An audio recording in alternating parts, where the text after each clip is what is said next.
Bhagavate Vasudevaya. Om Namo Bhagavate Vasudevaya.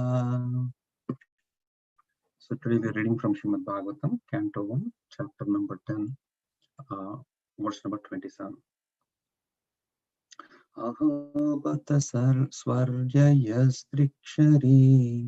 kushastali punyaya shakriya bhuva pasyanti nityam yada anugrahe stitam smitavalokam swapatim samayat praja.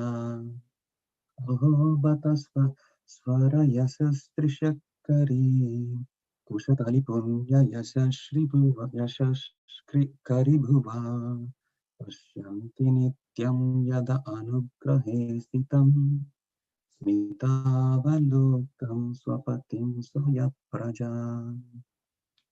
Translation and purport by His Divine Grace, A.C. Bhaktivedanta Swami Srila Prabhupada, Srila Prabhupada Ki Jai.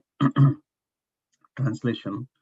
Undoubtedly, it is wonderful that Dwarka has defeated the glories of the heavenly planets and enhanced the celebrity of the earth. The inhabitants of Dwarka are always seeing the soul of all living beings, Krishna, in his loving feature. He glances at them and favors them with sweet smiles. Purport. The heavenly planets are inhabited by demigods like Indra, Chandra, Varuna, Vayu, and the pious souls reach there after performance of many virtuous acts on earth. Modern scientists agree that the timing arrangement in higher planetary systems is different from that of the earth. Thus, it is understood from the revealed scriptures that the duration of life there is 10,000 years by our calculation. 6 months on earth is equal to 1 day on the heavenly planets. The facilities of enjoyment are also similarly enhanced, and the beauty of the inhabitants is legendary. Common men on earth are much more fond of reaching the heavenly planets because they have heard that comforts of life are far greater than on earth. They are now trying to reach moon by spacecraft. Considering all this, the heavenly planets are more celebrated than the earth. But the celebrity of the earth has defeated that of the heavenly planets because of Dwaraka, where the Lord Sri Krishna reigned as king. 3 places, Vrindavana, Mathura, and Dwaraka, are very important than the famous planets within the universe. These places are perpetually sanctified because whenever the Lord descends to the earth, he displays his transcendental activities, particularly in these 3 places. They are perpetually the holy lands of the Lord, and the inhabitants still take advantage of the holy places, even when the Lord is out of their sight. The Lord is the soul of living beings, and he desires always to have the living beings in their swarupa, their constitutional position, to participate in the transcendental life, in his association. His attractive features and sweet smiles go deep into the heart of everyone, and once it is so done, living being is admitted into the kingdom of God, from which no one returns. This is confirmed in Bhagavad Gita. The heavenly planets may be very famous for offering better facilities of material enjoyment, but as we learn from the Bhagavad Gita, one has to come back again to this earth planet as soon as the acquired virtue is finished. Dwaraka is certainly most important than the heavenly planets because whoever has been favored with the smiling glance of the Lord shall never come back again to this rotten earth, which is certified by the Lord himself as a place of misery. Not only this earth, but also the planets of the universe are places of misery because in none of the planets within the universe there is eternal life, eternal bliss, and eternal knowledge. Any person engaged in devotional service of the Lord is recommended to live in one of the above mentioned places, namely Dwaraka, Mathura, or Vrindavana. Because devotional service in these places is magnified, those who go there to follow the principles in terms of instructions imparted in the revealed scriptures surely achieve the same result as obtained during the presence of Lord Sri Krishna. His abode and he himself are identical, and a pure devotee under the guidance of another experienced devotee can obtain all results even at present. Mama Jnana-timirandasya Jnananjana-shalakaya Chakshurunmilitam Yena Tasmai Shri Gurave Namaha.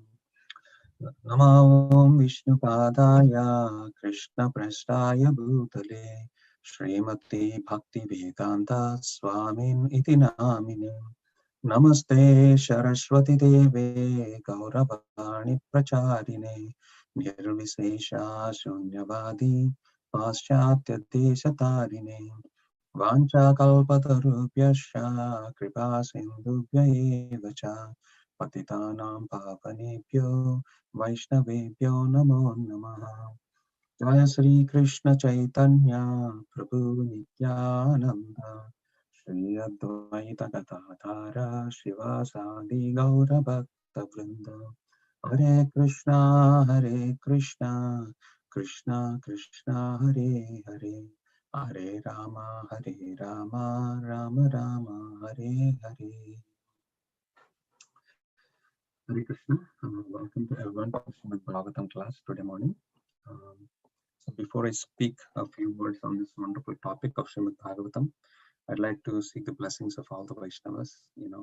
Whatever I'm going to speak now, I have very little realization, but I'll try to repeat whatever I heard and whatever I tried to, research for what I was going to speak today. So I seek your blessings today. So this beautiful topic, when Krishna is leaving Hastinapur and is getting ready to go back, right, to Dwaraka. Now we saw how the various people were reciprocating with Krishna, and now we are getting into the section where the residents of Dwaraka are being glorified. So I'll quickly go into the word-to-word translations here, because there's two words that really stuck me, and I thought I will speak on those two words. Right? Ahobata, how wonderful is this is. Swa Yasasya, the glories of the heavenly planets. Tirakshari, that which defeats. Kushastali, this is what I want to touch upon. Kushastali, Dwaraka. Punya, virtue. Yasakshari, famous. Bhuva, the planet Earth. Pashyanti, see. Nityam, constantly. Yat, that which. Anugraha isistam, to bestow benediction.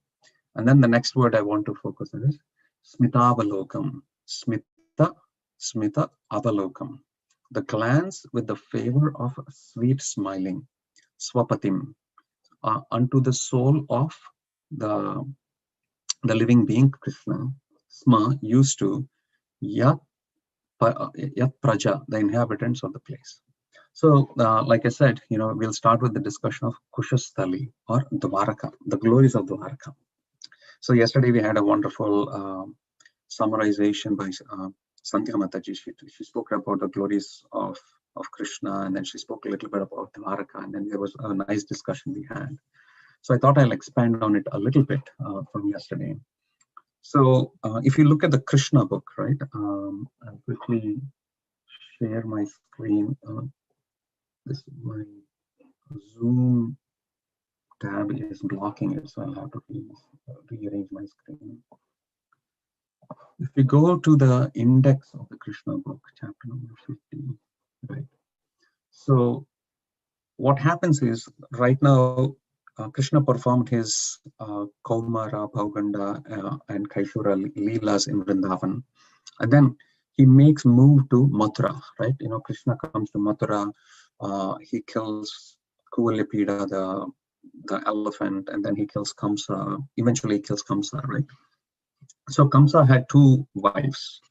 So Srila Prabhupada in the beginning of this chapter 50 of the Krishna book gives a nice explanation about how a woman is always in the Vedic times was under the protection of either the father, when she's young.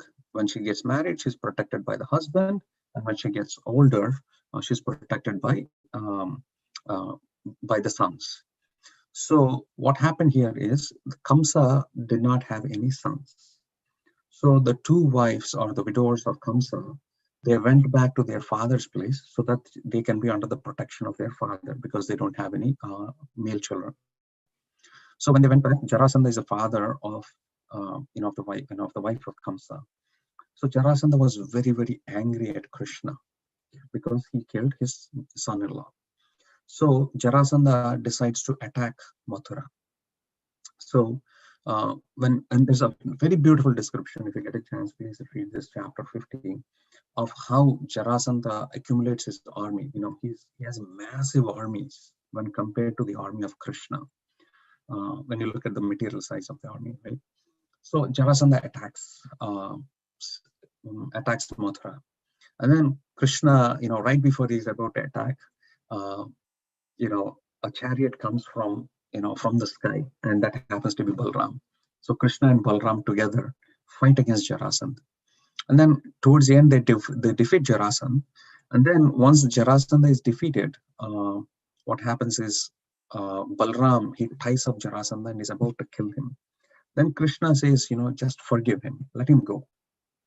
Then he leaves Jarasandha, free, because he's already lost everything that he had and he's been insulted. And Jarasandha goes back to his kingdom, feeling very insulted. But however, because of the association he has, everybody incites him that he should build an army again, and then he should attack Mathura again. So again, Jarasandha creates armies, he gains back his strength and whatnot, and then he attacks Mathura again. And then he gets defeated again. Like this, it happens 17 times. So Jarasandha attacks Mathura 17 times, and he gets defeated 17 times again. Right? And then at some point, what happens is there is also a Yavana king who resides, I believe, in the south of Mathura. Towards his kingdom is towards the south of Mathura. He gets attracted by the opulence of Mathura, and he decides to attack Dwaraka and attack Mathura again. So then he attacks Mathura, but at the same time, the news comes that Jarasandha is also attacking Mathura. So Mathura is being attacked by from two different directions, I believe, from the northern or the western direction and the southern direction. So if Krishna and Balram were to go and save Mathura from the Yavana attack, then Jarasandha will very quickly gain power. So this looks like more like the art of warfare, right? So at that time, Krishna decides to erect Dwaraka to protect, while he is ready to go and fight the residents. To protect the residents of Dwaraka, he erects, to protect the residents of Mathura, he erects Dwaraka, and he safeguards everybody in Dwaraka. So if you look at it from the current day map, where Dwaraka is, all the way in Gujarat, and you will notice that Mathura is close to Delhi, right? It looks far away, but it looks like based on the scriptures of Srimad Bhagavatam, Dwaraka was in Mathura Mandal itself. So it's hard for us to understand the whole thing. I didn't get a chance to research on that, but I thought I'll quickly read how Dwaraka came into existence and how beautifully Dwaraka was constructed. So I'll read a few paragraphs from this chapter 15. Krishna, first of all, constructed a very, very strong wall covering 96 square miles, and the wall itself was within the sea. It was certainly wonderful and was planned and constructed by Vishwakarma. No ordinary architect could construct such a fort within the sea, but an architect like Vishwakarma, who is considered to be the engineer among the demigods, can execute such wonderful craftsmanship anywhere in the universe. If huge planets can float in weightlessness in outer space by the arrangement of the Supreme Personality of Godhead, surely the architectural construction of the fort covering 96 square miles within the sea is not very wonderful. It is stated in Srimad Bhagavatam that this new, well-constructed city developed within the sea had regular planned roads, streets, lanes. There was also well-planned parks, gardens filled with plants known as kalpavrikshas or desire trees. These desire trees are not like any ordinary trees of the material world. The desire trees were found in the spiritual world. By Krishna's supreme will, everything is possible. So, such desire trees were planted in Dwaraka, the city constructed by Krishna. The city was also filled with many palaces and gopuras with big gates. These gopuras are still found in some large temples. They are very high and constructed with fine artistic skill. Such places and gates are held golden water pots or kalasha. The water pots on these gates or the palaces were considered auspicious signs. Almost all the palaces were skyscrapers. In each and every house, there were underground rooms containing big gold and silver pots for stocking grain, and there were many golden water pots within the rooms. The bedrooms were all bedecked with jewels, and floors were mosaic pavements of Martaka jewels. The Vishnu deity worshipped by the descendants of Yadu was installed in each house in the city. The residential quarters were also arranged in that the different castes, Brahmanas, Kshatriyas, Vaishyas, and Sudras, had their respective quarters. It appears from this that the caste system mentioned in Bhagavad Gita existed even at that time. In the center of the city was the residence made specifically for King Ugrasena. This was the most dazzling of all houses. So we can see how Dwaraka has been erected, right? And how beautiful that city was. So I thought I would just quickly touch on this. But yesterday there was a discussion why Krishna moved to Dwaraka. So it is for the safety of the residents of Mathura that Krishna erected Dwaraka, so that they can all be secured in a safe place. And we can see how, how the battle of warfare, the planning is done for this particular fort, right? It was submerged, it was in the ocean, so that nobody can attack at all, right? So that's what I want to touch about Dwaraka. Next, I want to talk about this second word, Smita Avalokam. Smita. What is Smita? Smita means a sweet smile. I'll quickly click on this word Smita, wherever Smita is touched upon across all the books, right, in Vedabase. You'll notice that Smita is translated as a sweet smile. So, Madhusmita Alapatashanam or Smita Joshna Amrite, Smita Apagna, Smita Avalokam. This is the words that we're talking about right now, Smita Avalokam, Smita Avalokena. So, Krishna's smile is Smita. You will never see a painting or a picture where Krishna is laughing loud or Krishna is morose. Krishna has Chirumanda Hasyam. It is a sweet, small smile. If you look at my background, that's the reason I also wanted to put this background. You can see that sweet little smile of Krishna, and you will see that this little sweet smile is the most enchanting in this whole universe, or in all the three worlds, like Bhu, Bhuva, and the lower planet systems. The most attractive thing in this whole world is Smita, or the sweet smile of the Lord. So I wanted to do some research on the sweet smile of the Lord, and I came across a Back to Godhead magazine article about the smile of Krishna, and it was very beautifully laid out. So I thought I will summarize that particular article, right? So the author, actually, towards the end, he gives the definition, or he gives the context of what is the sweet smile of the Lord. But I'll start with that paragraph and then go back to the explanations again. So we know that the Lord has so many names, right? He has hundreds and thousands of names, but one of the name of the Lord is Mukunda. And what is the meaning? And the Mukunda itself has many meanings, but what is one of the meaning of the word Mukunda, or the name Mukunda? Right? Lord Krishna is known as Mukunda, one meaning of which is Mukha. Mukha means face, whose face is as beautiful as ever smiling Kunda. Kunda is the name of a flower. Ever smiling Kunda flower. The mild, gorgeous smile of the Lord's face attracts devotees' hearts, and at the same time, It slays the anxieties and pride, making making them utterly dependent on him. So while the definition is mukha, meaning the face which is decorated like like the kunda flower with the smile, right? But what does the smile do? It does two things. Actually, three things, but you can categorize it two things. The first thing is this smile of the Lord attracts the hearts of the devotees of the Lord. It totally attracts them like a magnet. And then also it also does the second thing. At the same time, it will slay, meaning it will cut all the anxieties. There are two things that happen in in a materialistic person, like me. Either we have anxiety, or we are worried about something that I don't have, right? I don't have money, or I don't have a job, or I don't have this or that. That creates anxiety.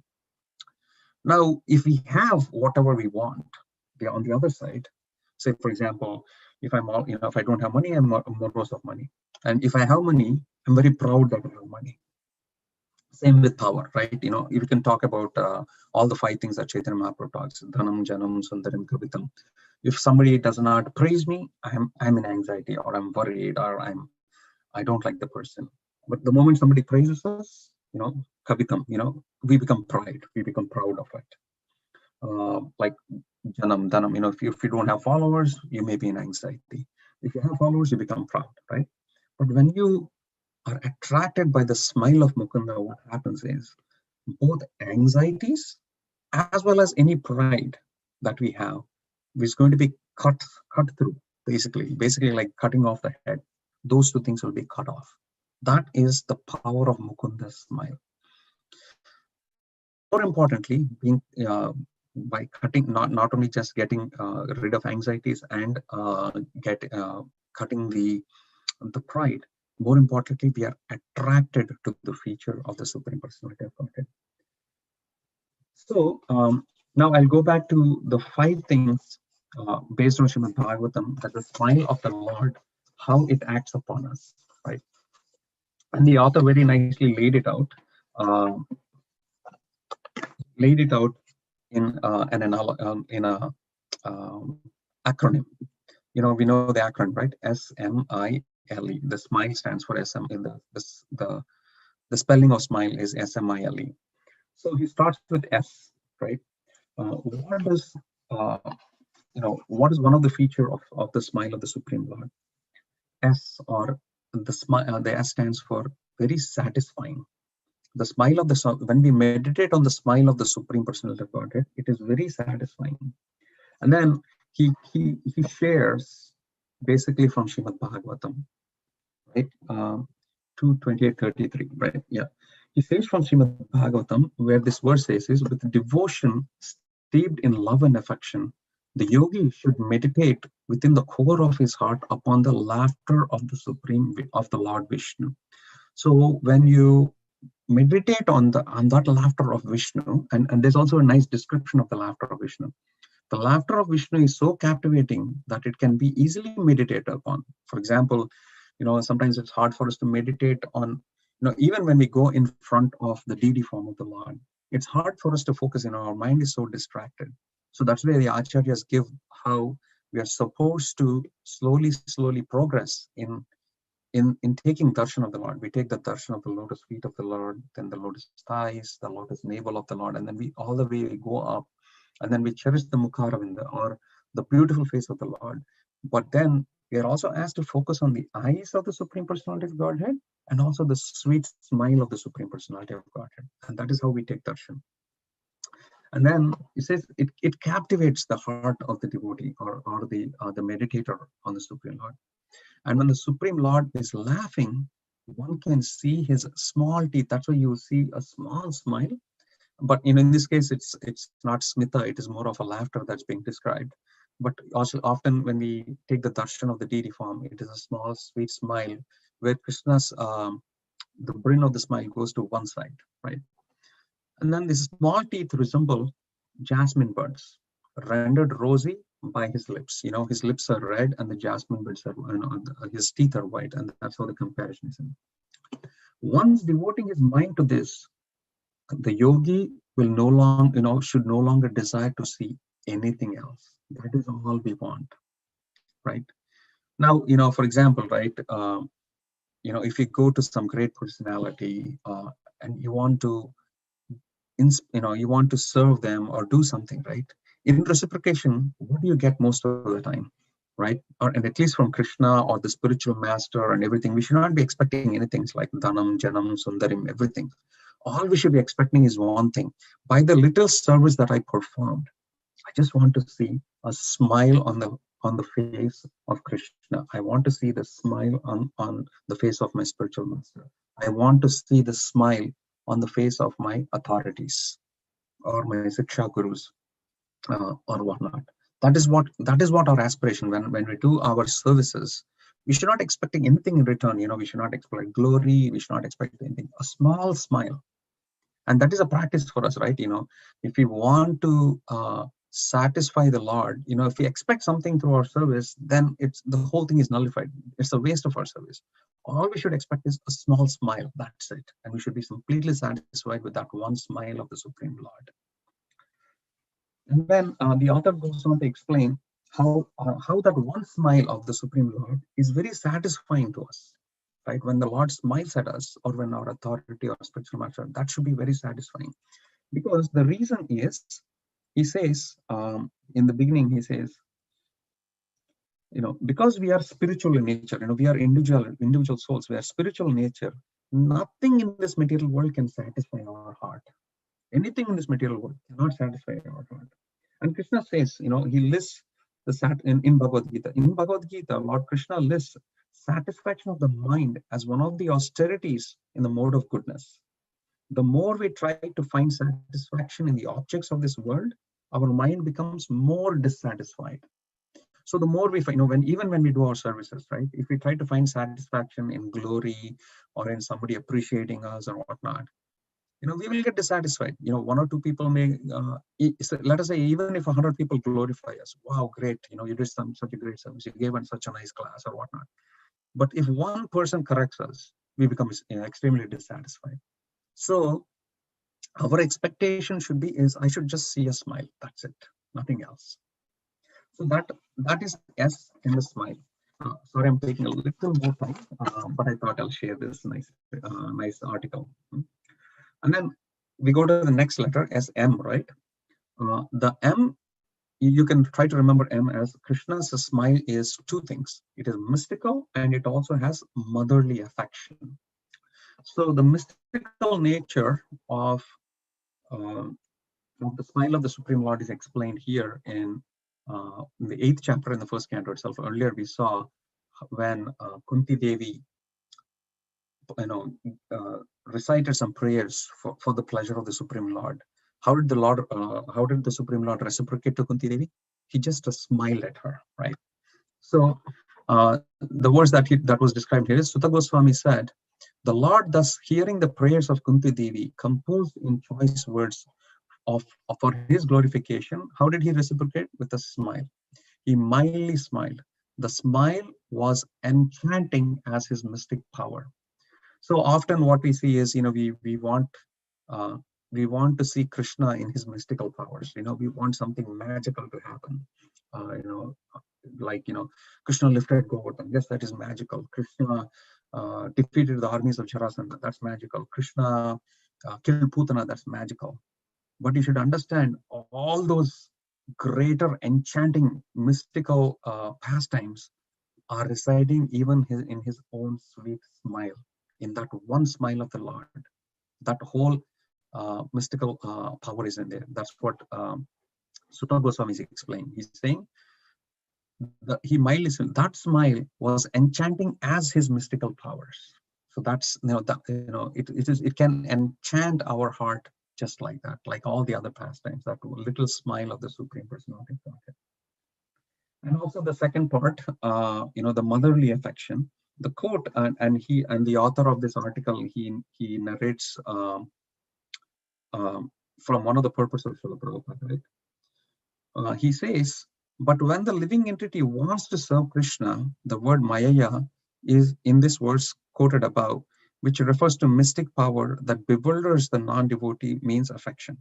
Srila Prabhupada explains that Krishna smiles with affection for his devotees as a mother smiles with affection for her baby. And Krishna's smile makes devotees very happy and satisfied. That is what it is. Krishna's smile makes us satisfied. That's the true nature of his smile. Then we go to the third letter, SMI, which is infectious. The Lord's smile is infectious. What is an infection, right? And let us understand the word infection, right? Infection means, for example, we're all dealing with the coronavirus, right? The reason we are wearing masks, the reason we are keeping ourselves isolated or quarantined or whatnot is because this disease is infectious, meaning it can pass from one person to another person very easily. So similarly, the smile of the Lord is infectious in a good way, right?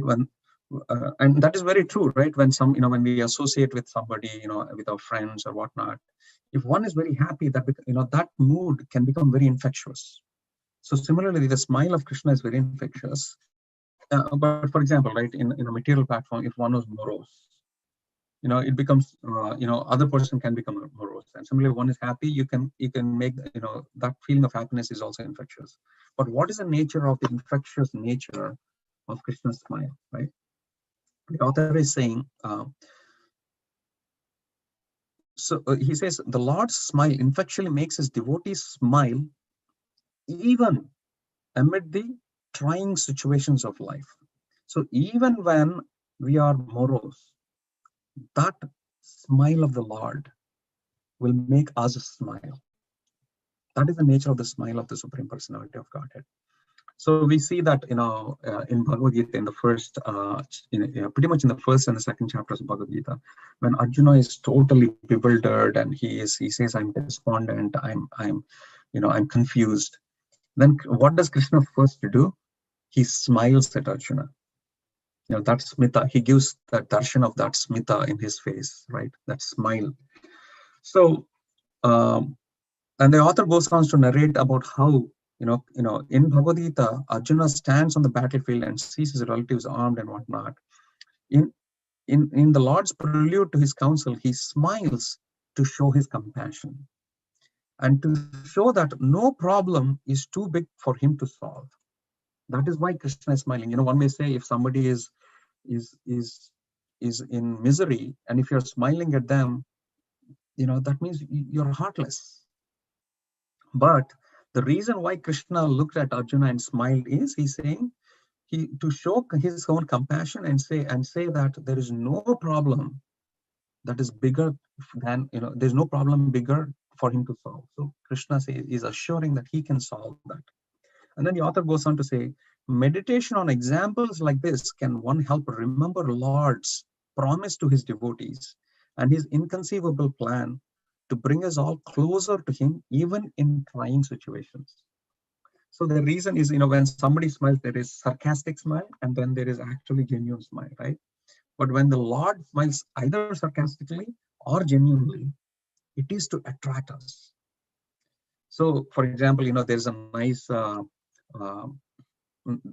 thing a lot of the speakers in Bhagavatam quote, right? How can you make Krishna smile? Or how can you easily make Krishna smile? Obviously, we talked about earlier, right? When you perform your services very nicely, you can make Krishna smile. But there's also another thing that they quote in a sarcastic way. You can make Krishna smile by telling him all the plans that you have made. It seems Krishna smiles when you tell all your plans, Krishna, I'm going to do this, Krishna, I'm going to do that, Krishna, I'm going to do this, and you approve this. Krishna smiles because he knows that all our plans are fruitless. So that is an easy way to make Krishna smile. And then the third one, SMIL, we'll go to the fourth one. The Krishna smile is lasting forever. That is the key nature here. It lasts forever. When Krishna smiles at us, and most of us can correlate this, when you please another devotee, or you please the spiritual master, or you please the authorities, when they are happy, that impression, or when we make them happy, when they smile at us and when they congratulate us or appreciate us, that stays forever. You always have that feeling of doing more. Or sometimes, even if, for example, if your life situation is not allowing you to do services, but there is always a feeling in our heart that, I want to do service somewhere in the heart. That is because of the reciprocation of the Lord that came about by doing some service in the past. That is coming out. So that is everlasting. That impression has been in our heart, and which is going to stay forever. That's why we say, right, any act of service that is performed to the Supreme Lord will never go in vain. It never goes away. It stays back as eternal credit within our heart, within us. That is because that creates a strong impression. It is everlasting. Krishna's smile is everlasting. And lastly, enchanting. And this is quoted in Sri Chaitanya Charitamrita. I thought I pulled the chapter. It's not here. Okay. It is enchanting because Lord Chaitanya tells Sanatana Goswami, Krishna's body is a city of attractive features. It is sweeter than the sweet. We most of us know this Madhurastakam prayer, right? Adharam Madhuram, Nayanam Madhuram. Actually, this particular verse is also very, very, it has a lot of the Madhuram words in this verse in Chaitanya Charitamrita.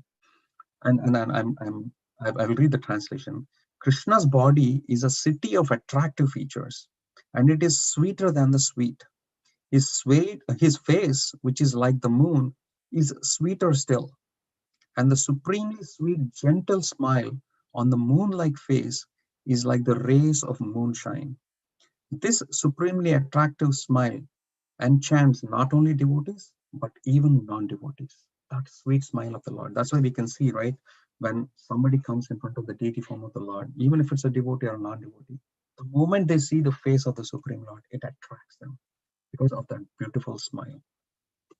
So in essence, I would like to conclude, right, by saying the article concludes like this, right? By seeing the Lord Krishna's smile in hard times, and this is a realization being shared by this devotee. In hard times, I always get a ray of hope.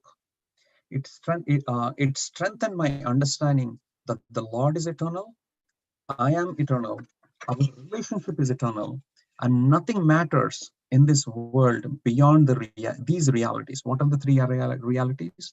The Lord is eternal, I am eternal, and my relationship with the Supreme Lord is eternal. This conviction has helped me continue to rediscover and cultivate my relationship with Him, even in troubled times. So, we have this great verse, right? Even in misery or even in happiness, just meditate on how we can, take the darshan of the Lord and get the darshan of His sweet smile by serving the Supreme Lord. And that is what is going to enchant us and get out of this material world. Okay, I'd like to stop here. Sorry, I went over time. If you have any discussions, comments, or anything, we can go from there. And if you see my background, I think there's that sweet smile you can see on Radha Madhava. How beautifully, Madhava and Radharani are smiling. We can start our day with that beautiful darshan. Hare Krishna, Mohana, Prabhu. Hare Krishna, Prabhu. This is Sabyasachi Das. Yeah, as always, your class is very scholarly, very deep. No, nothing like the project. I came across an article. I was able to share that article. That's it, Prabhu. Yes. Yeah. So I'm gonna hear this again. All the SMILE is wonderful. Another aspect of Krishna's smile, I heard one of our God brothers' lectures. I don't know the source. Was that Krishna is also smiling in joy that after millions and millions of lifetimes, the devotee has finally come to the right place. The journey has come to an end, kind of thing. Yes, Prabhu. Yeah. So I thought I'd share that. Thank you, Prabhu. And thank you so much for bringing that up. I wanted to share one point that I heard yesterday. Just to share with us, it was His Holiness Radhanath Swami Maharaj's Vyasa Puja. And one devotee shared a question that was posed to Srila Prabhupada. And it really touched me. I actually wanted to touch that one statement that really moved my heart about Srila Prabhupada and his representatives. And I think actually a piece of it was touched by Srila Prabhupada in the end here. What he said is, somebody went to Srila Prabhupada and asked a question, it seems. Srila Prabhupada, you're very old, right? And Srila Prabhupada in the end, he says, how the glories of Mathura, Vrindavan, Dwaraka are. If you're residing there, actually in Nectar of Instruction, these holy dhams, Srila Prabhupada in his purport says they are higher than, in Nectar of Instruction, Srila Prabhupada shares how 3/4 of this whole creation is spiritual world and 1/4 is material world. But within this 3/4, even with, there is the Dwaraka, Mathura, and Vrindavan are even higher than the spiritual world. I was really shocked to see that statement, right? He says, although appearing in this material world, these are considered superior to the spiritual world. They are superior toward the spiritual world. Then one may ask a question, right? Why did Srila Prabhupada leave this holy place of Vrindavan, the Radha Damodar temple, and come to the Western world and travel, right? And actually, I added this as more meditation, but the question that was posed to Srila Prabhupada was, Srila Prabhupada, why are you traveling so much? It takes a lot of toll on your body. Why are you traveling so much from place to place to place? Then Srila Prabhupada replied, and this answer really, really touched my heart, is he said, so that you do not have to travel in the 8,400,000 species of life. I travel so that you do not have to travel. That really moved me and touched me. We can see, Srila Prabhupada, how much travel he did, how much effort he put. We can see his representative, we can see Rompad Swami, he comes regularly to give lectures and whatnot, to help, to give that spirituality to us. Why do they travel so much despite, all the health issues they have and everything that they have? Because they don't want us to travel through 8,400,000 species of life. That that analogy really touched me for some reason. Thank you, Shavasaji Prabhu, for bringing that up. And I forgot to bring this point, but I wanted to share that one too. Hari. Thank you, Prabhu.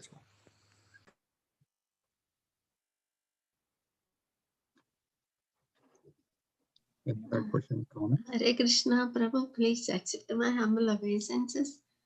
All glories to Srila Prabhupada. Yes, Thank you very much for giving that wonderful darshan of Radha Madhava and their smile. I was also just enjoying that darshan. See you better now. Okay. And then I joined a little bit late, so I don't know if I missed this point, Prabhu. There is something in the Vishwarupa description, Virat Rupa description about the smile of the Lord. Did you already touch on that? Yes, Mataji. When not chapter 50, this one. This is during the Virat Rupa description itself. This one, yes. This is the Virata Rupa description. They say that the Vedic hymns are the cerebral passage of the Lord. His jaws are the teeth of the teeth are Yama, God of death, who punishes the sinners. The art of attraction in his set of teeth and the most alluring illusory material energy is his. Sorry, I forgot to cover this, but this is what it is. Yeah. The illusory energy of this world is nothing but the smile of the Virat Rupa. Yeah, I remember that one actually. Yeah, the illusory energy, and that smile is representing the illusory energy of the Lord in the Virat. Yes, but the not smile of Nandanandana Krishna. Yeah. Okay. The smile of Nandanandana Krishna is the most attractive feature. Of the devotee. Okay. Thank you very much, Prabhu. Yes, it's a very nice class, very wonderful class. Thank you. As usual. Okay. All right. I guess we can end it here for today.